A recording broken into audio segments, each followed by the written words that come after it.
4 میں، اور وہ خود جو تھے سکی شاہ سلیمان نوری، وہ شاہ معروف خوشابی کے خلیفہ تھے. تو یہ بڑی لمبی سٹوری ہے. کسی دن میں ان نوشا پاک پہ، نوشا پاک بھی پیار سے کہتے ہیں جو ان کے جو فالوورز ہیں، تو یہ ان پہ میں الگ سے ایک ویلاگ بناؤں گا، تو پھر ان کے جو خلفاء ہیں ان پہ ڈسکس کروں گا. جہاں جہاں میں گیا ہوں ان کے جو مزارات میں نے دیکھے ہیں تو ان پہ میں بات کروں گا.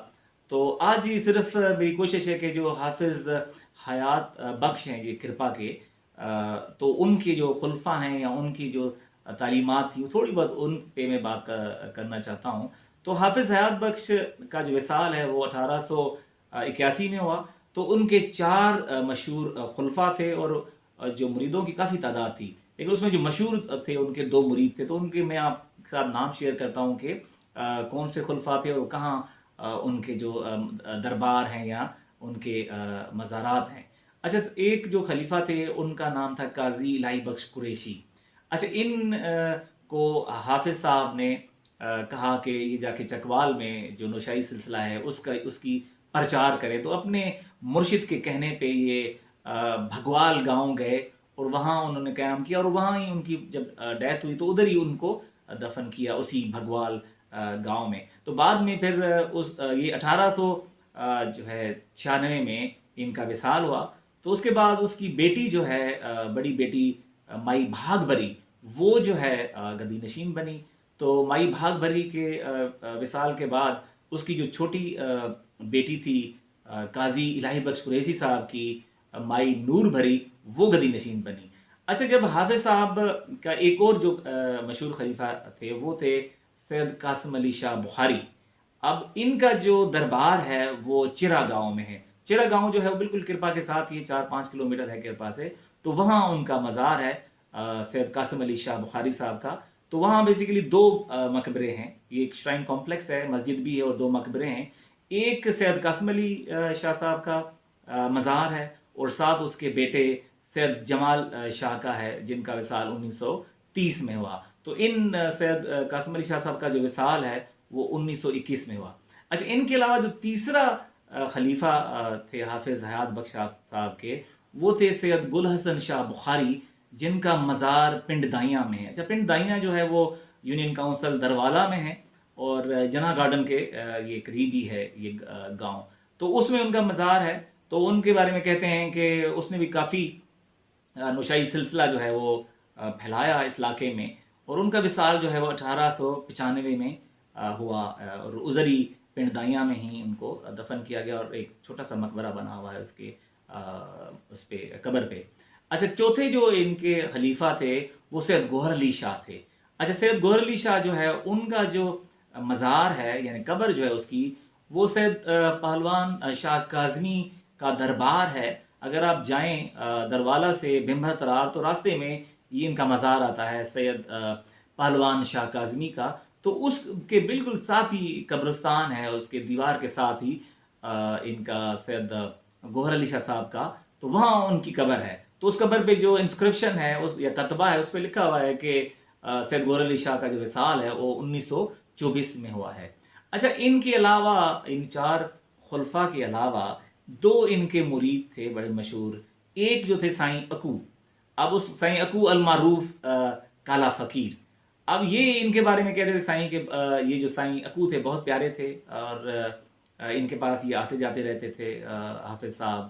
تو ان کا جو مزار ہے وہ ڈھوک نجف ہے. اب یہ او پی ایف جو ہاؤسنگ اسکیم ہے اس میں ایک چھوٹی سی ڈھیری ہے، اس پہ ان کا مزار ہے اور ساتھ اس کے بیٹے جس کے نام پہ یہ ڈھوک نجف کہلاتا ہے وہ جو گاؤں ہے وہ ان کی قبر ہے. تو اس پہ لکھا ہوا ہے کہ شاید غالباً 1964 میں ان کا وصال اور اس کے بیٹے جو نجف تھے. اچھا، ان کے علاوہ ایک اور ان کے مرید تھے وہ تھے سائیں بک. اب سائیں بک جو ہے وہ دھنیال جو قوم ہے اس سے تعلق تھا ان کا، اور یہ ان کے مرید تھے حافظ حیات بخش نوشائی صاحب کے. اور ان کا مزار جو ہے وہ کنگوٹا سیداں جو ہے وہ بھنڈر کے ساتھ ہے، اور یہ بھی جناح گارڈن جو ہاؤسنگ اسکیم ہے اس سے راستہ جاتا ہے کنگوٹا سیداں کو. تو وہاں ان کا مزار ہے. اور کہتے ہیں کہ جو ان سے میں ملا ان کے جو یعنی کہ پیچھے جو خاندان ہے فیملی ممبر سے ملا تو وہاں پتہ لگا کہ ان سعید بک کا جو ہے 1929 میں وصال ہوا ہے۔ اچھا یہ تو ان کے خلفاء اور مرید تھے۔ اچھا جب یہ حافظ صاحب کا وصال ہوا تو اس کے بعد اس کی جو بیٹی ہے سید نور، وہ گدی نشین بنی۔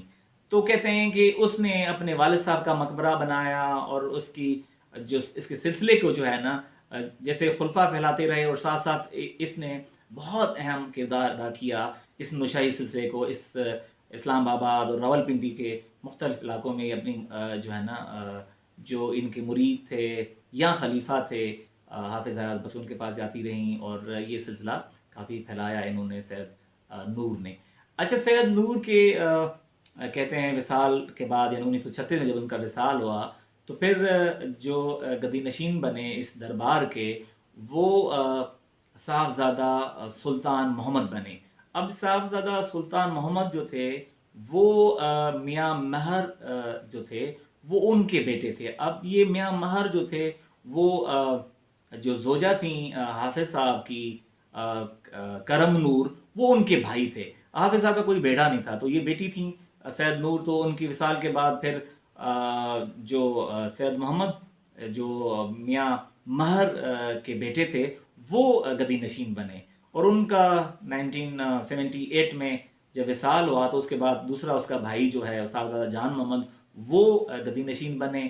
اور اس کے بعد ابھی جو جب ان کا وصال ہوا جان محمد صاحب کا 1993 میں، تو ابھی جو موجودہ جو گدی نشین ہیں وہ ثناء اللہ صاحب ہیں۔ تو یہ جو کرپا کے نوشاہی بزرگ تھے ان کا بہت اہم کردار رہا ہے اس نوشاہی سلسلے کو پھیلانے میں، نہ صرف کرپا بلکہ ملحقہ گاؤں میں بلکہ دور دراز جو علاقے ہیں پٹھوار کے، خاص طور پہ چکوال میں جسے وہ شروع میں ذکر کیا کہ قاضی الہی بخش صاحب گئے، تو اس کے بعد پھر ان کا آنا جانا لگا رہا۔ تو نہ صرف چکوال میں بلکہ جہلم میں اور حسن عبدال کے کئی علاقوں میں جو ہیں ان کے مریدین جو ہیں وہ گئے اور یہ سلسلہ پھیلایا۔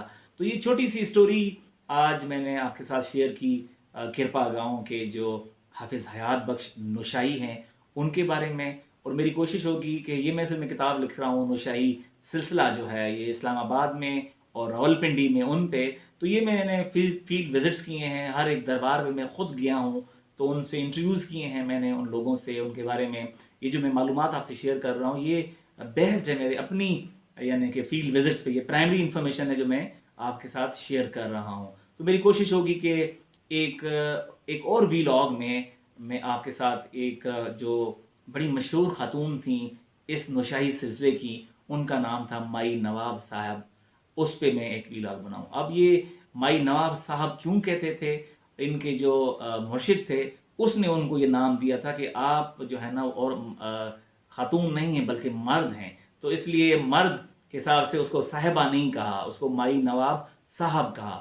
تو اس پہ یہ سلسلہ کیسے اس نے پھیلایا، اور اس کا بہت زیادہ یہ سلسلہ تھا اور بہت زیادہ فالوورز تھے اس کے مائی نواب صاحب کے، اور اس کا بیسیکلی جو دربار ہے وہ پیر گراٹا گاؤں ہے کلر سیدہ میں وہاں ہے، اور شاہ باغ سے راستہ جاتا ہے۔ تو اس میں الگ سے میں اسٹوری بناؤں گا۔ تو آج کی یہ اسٹوری جو تھی وہ حافظ حیات بخش جو نوشائی ہیں جن کا دربار کرپا میں اس پہ تھی۔ تو نیکسٹ ویلاگ تک اللہ حافظ۔